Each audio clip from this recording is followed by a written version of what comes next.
So you're learning to code, right? And you've probably hit that point where watching another tutorial just isn't cutting it. You're wondering, what's the secret to breaking through that wall? Well, it really comes down to 4 key habits that can totally transform you from someone who just learns about code into someone who actually creates with it. Let's dive in. Does this sound familiar? You feel like you're trapped in tutorial hell. You've watched hours and hours of videos, you understand the concepts, but you're not actually building anything. Don't worry, that is such a common trap. The good news is there's a really clear path out, and it all starts with a simple change in how you think. Picture this. You're standing at the edge of a swimming pool. That's you, as a beginner.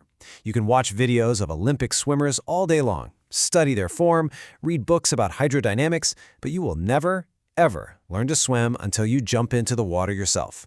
This whole explainer is about taking that leap from watching to doing.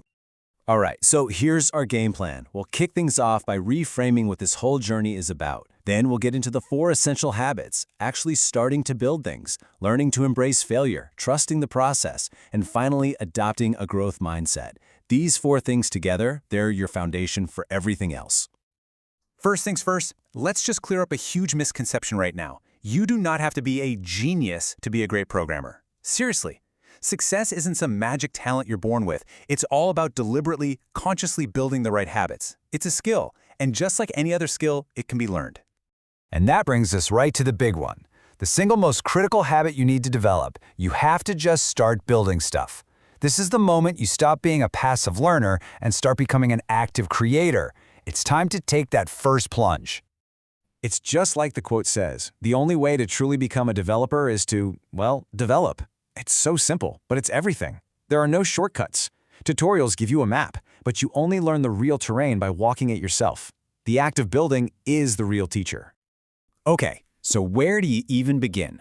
First, start small, like really small. A simple calculator, a little to-do app, perfect. Second, team up if you can. Having a buddy to spot your mistakes is a game changer. And third, read other people's code. It's just like watching a pro swimmer to see how they move through the water. Now, the second you start building something, I can promise you one thing. You're going to run into problems. Things will break. It's not an if, it's a when. And that leads us straight to our second crucial habit. You have to get comfortable with failure. And this right here is a massive mindset shift. When your code breaks, and it will, it's not a reflection on you. It's not a personal failure. An experienced developer doesn't see a brick wall. They see a puzzle. Every single error is an opportunity to understand something on a much deeper level.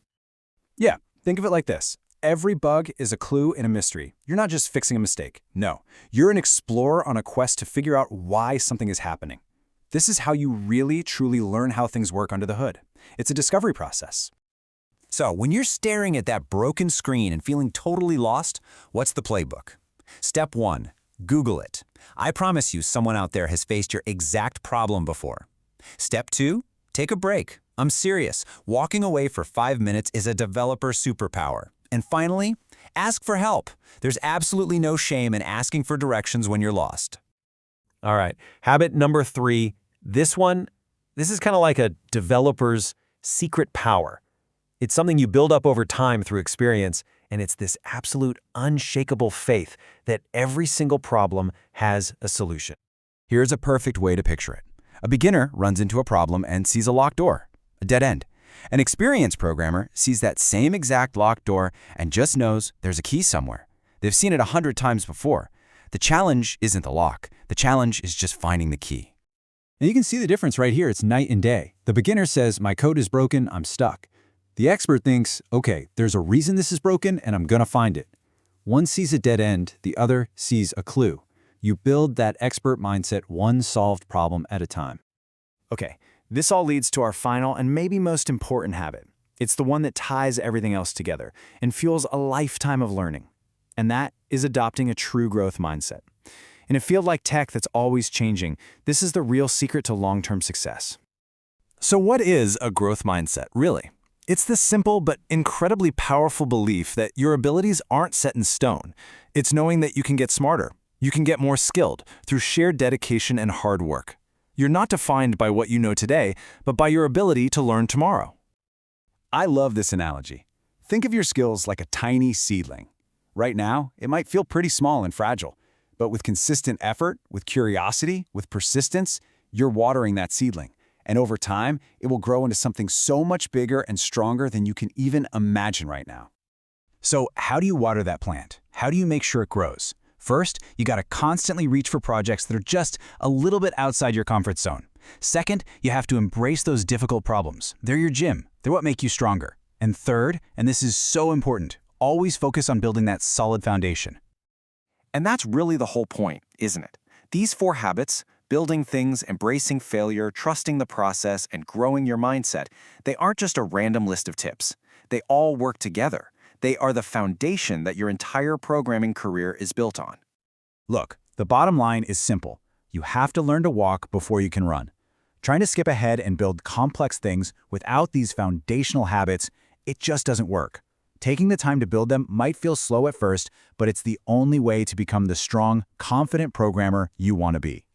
So that's it. That's the playbook. You have the roadmap, you have the 4 habits. The only thing left is to take that first step and jump in the pool. So the only question that really matters now is, what are you going to build first?